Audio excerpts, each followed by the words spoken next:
السلام علیکم ورحمۃ اللہ وبرکاتہ۔ اصلاح معاشرہ چینل میں سب ساتھیوں کو خوش آمدید۔ آج ہم ایک بیان لے کر حاضر ہیں حضرت مولانا محمد ابراہیم صدیقی صاحب بدین والے۔ عنوان ہے پرسکون زندگی۔ آؤ سب ساتھی مل کر سماعت فرماتے ہیں مولانا محمد ابراہیم صدیقی صاحب۔ الحمد لله رب العالمين والعاقبة للمتقين والصلاة والسلام على سيد الأنبياء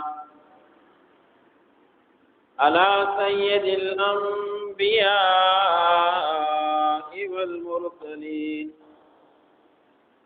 أما بعد فأعوذ بالله من الشيطان الرجيم، بسم الله الرحمن الرحيم، ألا بذكر الله تطمئن القلوب، وقال الله تبارك وتعالى في مقام آخر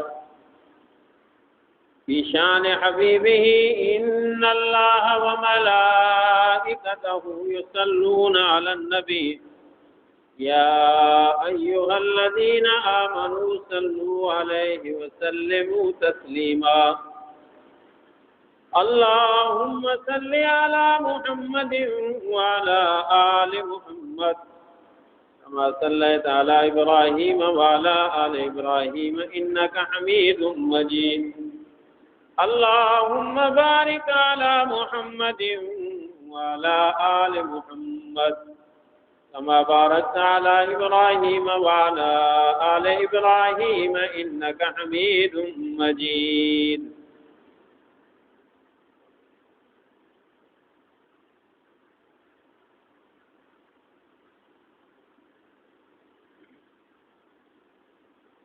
محترم عزیز دوستو، میں نے آپ حضرات کے سامنے قرآن کریم کی ایک آیت مبارکہ تلاوت کی ہے۔ اللہ رب العزت سے دعا ہے اللہ رب العزت اس کا صحیح مطلب سمجھنے اور اس پر ہم سب کو عمل کرنے کی توفیق نصیب فرمائے۔ رسول پاک علیہ السلام کی حدیث مبارکہ ہے، اللہ کے پیغمبر صلی اللہ علیہ وسلم نے فرمایا، لا یؤمن احدکم حتی اکون احب الیہ من والدہ وولدہ والناس اجمعین۔ فرمایا اس وقت تک آپ مومن مسلمان نہیں ہو سکتے جب تک اللہ اور اللہ کے رسول صلی اللہ علیہ وسلم سے محبت اتنی رکھو کہ ماں باپ سے، اولاد سے، رشتہ داروں سے، دنیا جہان کی ساری چیزوں سے بڑھ کر تمہیں محبت محمد رسول اللہ سے ہونی چاہیے۔ اللہ اور اللہ کے محبوب صلی اللہ علیہ وسلم سے محبت سب سے بڑھ کر ہونی چاہیے، تب انسان جا کر کامیاب بنتا ہے۔ اب بات آ گئی محبت کی کہ سب سے زیادہ محبت امام الانبیاء صلی اللہ علیہ وسلم سے ہونی چاہیے۔ محبت علماء کرام فرماتے ہیں محبت یہ نکلا ہے حبہ سے، حبۃ، حبہ کہا جاتا ہے بیج کو، جو زمین کے اندر ہم ڈالتے ہیں نا بیج، حبہ کہتے ہیں اس بیج کو۔ اور اسی بیج کو اگر مناسب زمین مل جائے تو یہی بیج پھلتا ہے، پھولتا ہے، پھل پھول نکالتا ہے، رونق لاتا ہے۔ اور اگر زمین اچھی نہ ملے تو وہ بیج اگتا نہیں، وہیں پہ جل کر ختم ہو جاتا ہے۔ اسی طرح انسان کو بھی اگر اچھا ماحول مل جائے تو انسان کامل انسان بن جاتا ہے، اور اگر ماحول گندے کے اندر چلا جائے تو جس طریقے سے وہ بیج جس کو زمین اچھی نہ ملی وہ جل کر ختم ہوا۔ اسی طریقے سے وہ انسان جس کو ماحول اچھا نہ ملے تو وہ بھی ایسے ہی خراب ہو جاتا ہے۔ اور بیج جب تک اپنے آپ کو مٹائے نہیں تب تک اس سے درخت پیدا نہیں ہوتا۔ درخت تب نکلتا ہے جب بیج اپنی اصلیت ختم کر دیتا، اپنے آپ کو مٹا دیتا ہے، تب جا کے اس سے درخت اگتا ہے، پھر درخت آتا ہے۔ بیج کے اندر درخت تو کی بننے کی صلاحیت تو ہے، مگر خود یہ بیج درخت نہیں ہے۔ اگر ہموار، مناسب اور اچھی زمین مل گئی تو اسی بیج سے درخت اگائے گا۔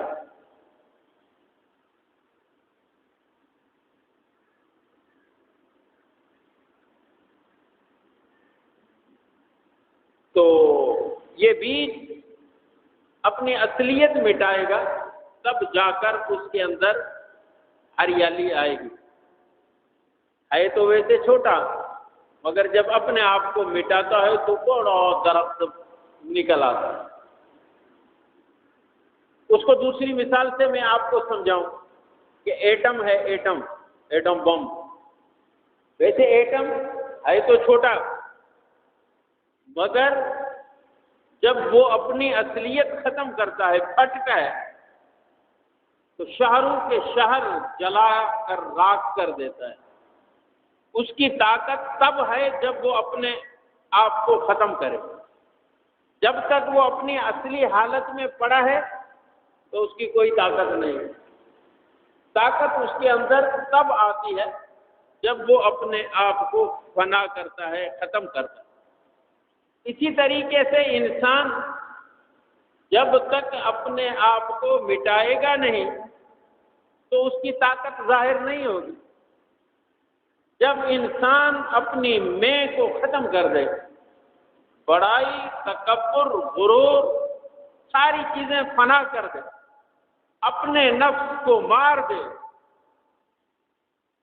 تو پھر اس کی طاقت کتنی آگے نکل جاتی ہے کہ جنات بھی اس کی طاقت کا مقابلہ پھر نہیں کرتے۔ آئیے میں قرآن کریم سے اس کا ثبوت دیتا ہوں۔ سیدنا سلیمان علیہ السلام نے بڑی مجلس میں اعلان کیا کہ ملکہ بلقیس کا تخت میری دربار میں لایا جائے۔ کون ہے جو جلدی جلدی وہ تخت لائے میری دربار میں؟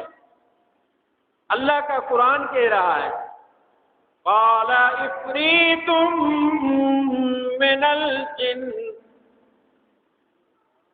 قال عفریت من الجن انا آتیک من قبل تقوم من مقامک۔ سلیمان علیہ السلام کی دربار میں جن بیٹھا ہوا تھا، وہ جن کہتا ہے بادشاہ سلامت، انا آتیک بہ قبل ان تقوم من مقامک۔ جب تک یہ مجلس باقی ہے، مجلس کے برخاست ہونے سے پہلے ملکہ بلقیس کا تخت وہاں سے لا کر میں یہاں پہنچا سکتا ہوں۔ سیدنا سلیمان علیہ السلام کہنے لگے، بہت دیر کی بات ہے، مجھے تو اور جلدی چاہیے، کہہ دو۔ اس سے بھی پہلے کون وہ بنتا ہے جو ابھی میری دربار میں تخت لائے؟ ایک بندہ اٹھ کھڑا ہوا، کہتا ہے انا آتیک بہ قبل ان یرتد الیک طرفک۔ کہنے لگا، اللہ کے پیغمبر مجھے اجازت دو، آنکھ چھپک کے برابر میں وہ تخت یہاں لا سکتا ہوں۔ جنات سے بھی زیادہ طاقت، اگر انسان اپنے میں کو مٹائے گا، اپنے آپ کو مٹائے گا، اس کی طاقت اتنی بلند ہو جائے گی کہ جنات بھی اس کی طاقت کا پھر مقابلہ نہیں کر سکتے۔ تو بات چل رہی تھی محبت کی۔ محبت اس سے نکلا ابا سے۔ ابا کی معنی بیج۔ یہ بیج انسان کے اندر، یہ بیج انسان کے اندر اللہ رب العزت نے یوم میثاق میں رکھ دیا تھا۔ عالم ارواح میں مالک کائنات نے سارے روح کو بلایا، اسی وقت اللہ نے فرمایا تھا الست بربکم، کیا میں تمہارا رب نہیں؟ قالوا بلا۔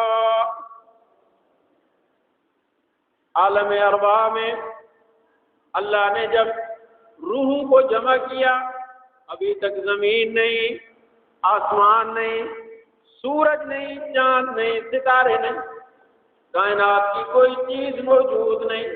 عالم ارواح میں اللہ نے روحوں کو جمع کیا، اور وہیں پہ اللہ رب العزت نے فرمایا تھا الست بربکم، کیا میں تمہارا رب نہیں؟ یہ جو عالم الست ہے، عالم میثاق ہے، روحوں کے اجتماع کے اندر جب اللہ رب العزت نے الست بربکم فرمایا تھا، اسی دن کو یوم میثاق کہا جاتا ہے۔ اسی یوم میثاق میں اللہ رب العزت نے انسان کی فطرت کے اندر یہ بیج رکھ دیا تھا۔ کون سا؟ محبت کا۔ باتیں سمجھ میں آ رہی ہیں؟ باتیں سمجھ میں آ رہی ہیں؟ توجہ ہے؟ عالم میثاق میں اللہ رب العزت نے انسان کی فطرت کے اندر یہ دانہ، یہ بیج، یہ محبت رکھ دی تھی۔ اسی لیے ہر انسان فطری طور پر حسن و جمال کو پسند کرتا ہے۔ ہر انسان فطری طور پر حسن و جمال کو پسند کرتا ہے۔ اچھا منظر دیکھے گا اچھا لگے گا، اچھی عمارت دیکھے گا اچھی لگے گی، خوبصورت شخصیت دیکھے گا اسے اچھی لگے گی۔ ہر انسان کو عشق سے واسطہ پڑتا ہے، ہر انسان کو عشق سے واسطہ پڑتا ہے۔ پھر چاہے وہ عشق خالق کا ہو، چاہے وہ عشق مخلوق کا ہو۔ عشق اللہ رب العزت نے، محبت اللہ نے انسان کی فطرت کے اندر عالم میثاق میں رکھ دی تھی۔ اصل عشق تو وہی ہے جو خالق سے ہو۔ جو مخلوق سے عشق کیا جاتا ہے، مخلوق کے ساتھ جو عشق ہوتا ہے نفسانی خواہشات کا، یہ عشق نہیں ہے، یہ فسق ہے، فسق ہے۔ عشق وہی ہے جو بندہ مخلوق اپنے خالق سے کرے، انسان اپنے مالک سے کرے، عشق وہی ہے، باقی سب فسق ہے، فسق۔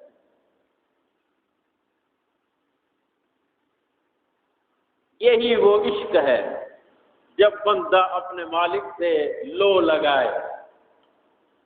انسان جب اللہ کے ساتھ محبت کا رشتہ قائم کرے تو بس یہی عشق انسان کو پرسکون زندگی دینے کا پھر ضامن ہے۔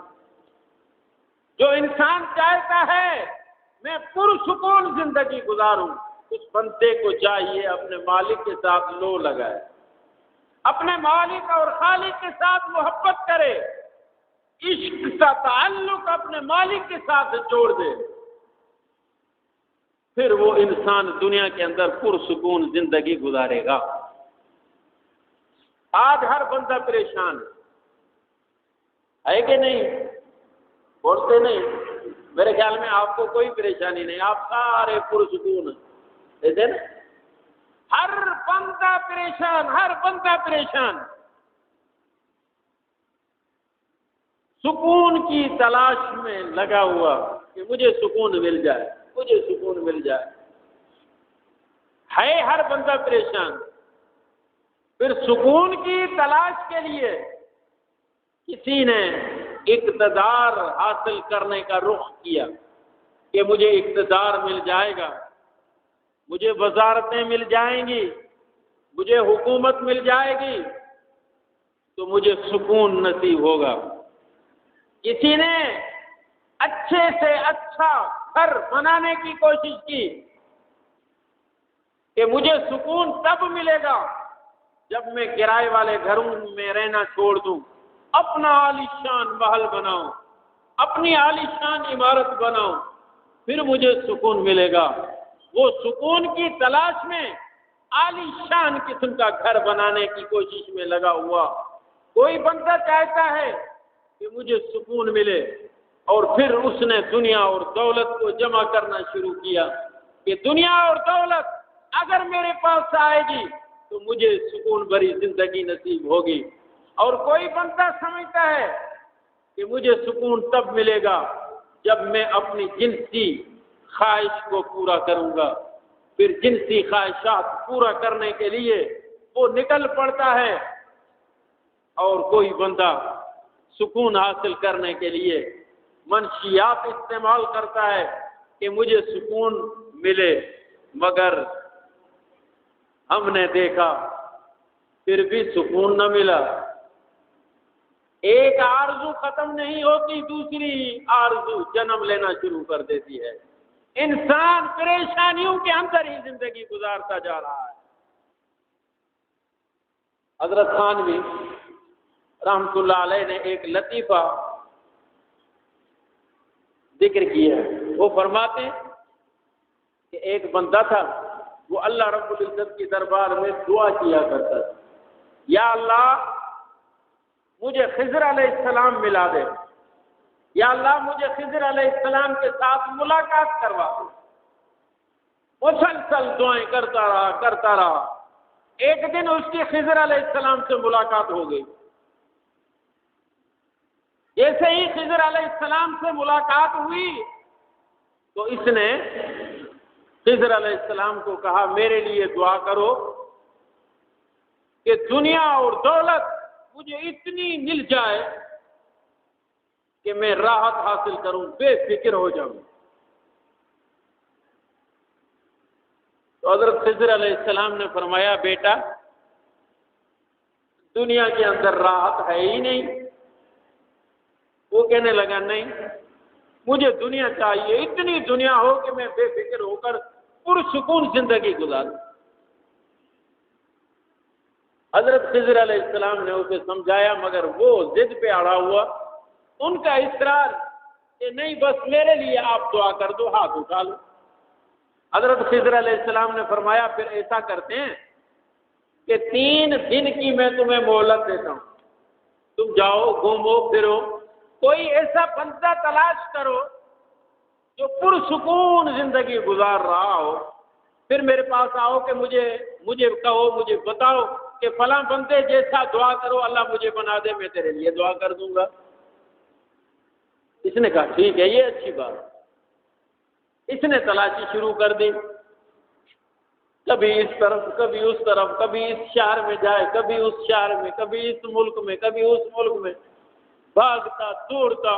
کئی بندے اسے ملے، بڑے خوشحال تھے، مگر یہ مطمئن نہیں تھا۔ بالآخر اس کو ایک ایسا بندہ نظر آیا جو سنار تھا، سونے کا کاروبار کرتا تھا، اور بہت بڑا عالی شان اس کا محل تھا، نوکر چاکر تھے، گاڑیاں اور بنگلے تھے، باغات تھے، اور ان کے آگے پیچھے نوکروں کی لائن لگی ہوئی تھی۔ اس نے جب یہ منظر دیکھا اس نے کہا اس سے بڑا خوش قسمت بندہ اور کوئی نہیں ہوگا، بس ٹھیک ہے، اسی بندے کے بارے میں جا کے خضر علیہ السلام کو کہتا ہوں مجھے اس جیسا دعا کرو اللہ بنا دے۔ یہ جانے لگا، پھر اچانک خیال آیا کہ یار میں تو سمجھ رہا ہوں یہ پرسکون زندگی گزار رہا ہے، ہو سکتا ہے یہ بھی پریشان ہو، ذرا مل لیں، ملاقات کر لیں، انٹرویو لے لو۔ لہذا یہ چلا آیا اس کے پاس اور اس کو پوری حقیقت بتائی کہ میری خضر علیہ السلام سے ملاقات ہوئی ہے، میں نے اس کو دعا کے لیے اصرار کیا، اس نے 3 دن کی مجھے مہلت دی بندہ تلاش کرنے کی، میں آپ تک پہنچا ہوں، اب میں جا رہا ہوں، جا کے اس کو آپ جیسا بننے کی دعا کرواؤں گا۔ وہ کہنے لگا ہاتھ جوڑ کر خدا کے واسطے جیسا چاہو ویسا بنو، میرے جیسا کبھی نہیں بننا، میرے جیسا بد نصیب انسان دنیا میں کوئی نہیں۔ اس نے کہا کیا آپ کو پریشانی ہے؟ میں تو دیکھ رہا ہوں بڑے ٹھاٹ کے ساتھ آپ زندگی گزار رہے ہیں۔ اس نے کہا اب تو پوچھ رہا ہے تو میں تمہیں بتائے دیتا ہوں۔ بات دراصل یہ ہے کہ میں نے بڑی چاہت سے، بڑے شوق سے شادی کی، بیوی کے ساتھ مجھے بے انتہا محبت تھی اور بیوی بھی مجھ سے بے انتہا محبت کرتی تھی۔ اچانک میری بیوی بیمار ہو گئی، بیمار بھی بہت زیادہ بیمار ہو گئی۔ میں اس کی حالت دیکھتا تو مجھے رونا آیا، میں رو رہا تھا۔ اس نے اسی حال میں میری طرف دیکھ کے مجھے کہا کیوں روتا ہے؟ میں نے کہا مجھے یہ ڈر ہے کہ کہیں تو مجھ سے بچھڑ نہ جائے۔ وہ کہنے لگی یہ آنسو ہر کوئی بہایا کرتا ہے، یہ دکھلاوے کے آنسو ہیں، سارے ایسے منہ پہ کہتے ہیں جب بیوی مر جاتی ہے تو دوسری شادی کر لیتے ہیں، تو بھی دوسری شادی کر لے گا؟ تیرے پھر بھی موجیں ہیں۔ تو وہ کہتے ہیں پھر میں نے اپنی بیوی کے یہ جملے سنے، اسے یقین دلانے کے لیے کہ آپ کے بعد میں کسی سے شادی نہیں کروں گا، میں نے اس طرح اٹھایا اور اپنا اعلیٰ تناسل اسی کے سامنے کاٹ دی۔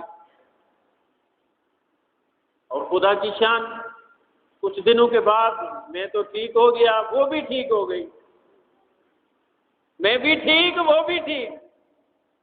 اب جو چیز تھی وہ مجھ سے چلی گئی۔ اور یہ اولاد، یہ جو تمہیں نظر آ رہا ہے، یہ سب میرے خادموں کی، غلاموں کی، نوکروں کی کرم نوازی ہے۔ میرے جیسا بد نصیب انسان دنیا میں کوئی نہیں۔ بڑی چاہت، بڑا شوق، مگر کیا کروں، میرے پاس کوئی چیز نہیں۔ تو میرے کہنے کا مقصد، حضرت تھانوی رحمۃ اللہ علیہ فرماتے ہیں کہ یوں مت سمجھو فلاں بندہ خوشحال ہے تو یہ پرسکون زندگی گزار رہا ہے، ہر بندہ پریشان ہے، ہر بندہ پریشان ہے۔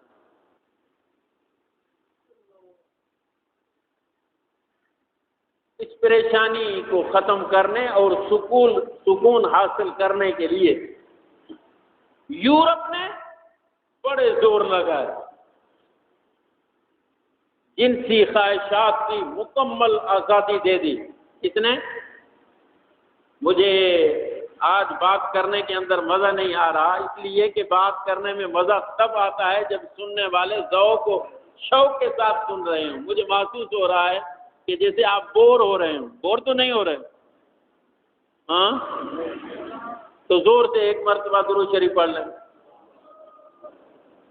اللہم صلی علی محمد وعلی آل محمد کما صلیت علی ابراہیم وعلی آل ابراہیم انک حمید مجید۔ اللہم بارک علی محمد وعلی آل محمد کما بارکت علی ابراہیم وعلی آل ابراہیم انک حمید مجید۔ عزیزان محترم، یورپ نے یہی سکون حاصل کرنے کے لیے طرح طرح کے ہیلے اختیار کیے، جنسی خواہشات کی مکمل آزادی دی، زنا، لواطت، رضا خوشی سے مکمل اجازت۔ ایک ایسا علاقہ یورپ میں پایا جاتا ہے جہاں پہ بڑے چھوٹے مرد عورتیں سارے ننگے رہتے ہیں، صرف اور صرف سکون حاصل کرنے کے لیے، راحت حاصل کرنے کے لیے۔ مگر تمہیں معلوم ہونا چاہیے امریکہ میں 2005 کی رپورٹ کے مطابق امریکہ میں روزانہ 3 سیکنڈ کے اندر ایک قتل ہوتا ہے، 13 سیکنڈ کے اندر زنا بالجبر ہوتا ہے، 81 سیکنڈ کے اندر بڑا ڈاکہ وہاں پڑتا ہے۔ سب سے زیادہ خودکشیاں یورپ کے اندر ہوتی ہیں۔ سب کچھ آزادی ہونے کے باوجود اتنے پریشان کیوں ہیں؟ خودکشیاں کیوں کر رہے ہیں؟ ڈاکے کیوں پڑ رہے ہیں؟ قتل کیوں ہو رہے ہیں؟ معلوم ہوا ان چیزوں کے اندر سکون نہیں ہے۔ وہ میرے بھٹکے انسان مسلمان، یاد رکھ، دنیا اور دولت کے انبار اکٹھے کر لیے، دیکھ لیا تم نے، دنیا دولت کے انبار اکٹھے کر لیے، سکون تمہیں نہ ملا۔ اقتدار صدارتیں لے لی، پھر بھی تمہیں سکون نہ ملا۔ رقص و سرور کی محفلیں سجائی، پھر بھی تمہیں سکون نہ ملا۔ فحاشی اریانی بدکاری کی انتہا کر دی، پھر بھی تمہیں سکون نہ ملا۔ جوئے سٹے کے بازار گرم کیے، پھر بھی تمہیں سکون نہ ملا۔ شراب، ہیرون، چرس، بھنگ کے کاروبار کیے، استعمال کیے، پھر بھی تمہیں سکون نہ ملا۔ نئے نئے فیشن اختیار کیے، پھر بھی تمہیں سکون نہ ملا۔ سمندروں صحراؤں کو چھان مارا تم نے، پھر بھی تمہیں سکون نہ ملا۔ چاند سورج تک جا پہنچا، سکون پھر بھی تمہیں نہ ملا۔ سائنسی علوم سے حیرت انگیز مشینیں بنا لی، مگر پھر بھی تمہیں سکون نہ ملا۔ یاد رکھ، انگاروں پہ بیٹھ کر تمنا یہ کرتا ہے کہ مجھے ٹھنڈک محسوس ہو، نہیں ہوگا۔ کانٹوں پہ بیٹھ کر چاہتا ہے کہ مجھے چبھن بھی نہ ہو، نہیں ہو سکتا۔ گندگی کے ڈھیر پر بیٹھ کر چاہے کہ مجھے خوشبو آئے، نہیں ہو سکتا۔ تیل چھڑک کر، تیلی لگا کر یہ امید باندھے بیٹھا ہے کہ آگ نہ جلے، نہیں ہو سکتا۔ یاد رکھ مسلمان، خدا کو بھلا کر اگر سکون حاصل کرنا چاہتا ہے تو سکون بھی کبھی نہیں مل سکتا۔ سکون حاصل کرنے کے لیے اس مالک اور خالق کی دربار میں آنا پڑے گا۔ دنیا دولت کے اندر سکون نہیں، تخت و تاج کے اندر سکون نہیں، رقص و سرور کے اندر سکون نہیں، زناکاری فحاشی کے اندر سکون نہیں، منشیات کے اندر سکون نہیں، پھر کہاں ہے سکون؟ اس مالک الملک کا اعلان سنو قرآن میں، اللہ فرما رہے ہیں الا بذکر اللہ تطمئن القلوب۔ دنیا کے لوگوں، اگر دلی سکون چاہتے ہو، میری یاد سے تمہیں سکون ملے گا۔ میری یاد کے بغیر کہیں پہ بھی سکون تمہیں میسر نہیں ہو سکتا۔ آؤ اللہ رب العزت کو یاد کرو۔ اللہ کی یاد سے ہی اللہ نے دلوں کو سکون سے نوازا ہے۔ عزیزان محترم، ذکر اللہ فرماتے ہیں جو بندہ کرتا ہے اس کو میں اللہ سکون عطا کرتا ہوں۔ الا بذکر اللہ تطمئن القلوب۔ دلوں کو راحت، دلوں کو سکون اگر حاصل کرنا چاہتے ہو، محلات کے اندر تمہیں سکون نہیں ملے گا۔ ایسے اسباب آج لوگوں کے پاس موجود ہیں۔ ہمارے آباء و اجداد نے کبھی خواب کے اندر بھی ایسی چیزیں نہیں دیکھی تھی، ہے کہ نہیں؟ بولو، ہے کہ نہیں؟ نرم نرم گدے، پراٹے مارتی ہوئی گاڑیاں، ہوائی جہاز، اے سی، فرج، یہ چیزیں ہمارے آباء و اجداد نے کہاں دیکھی تھی؟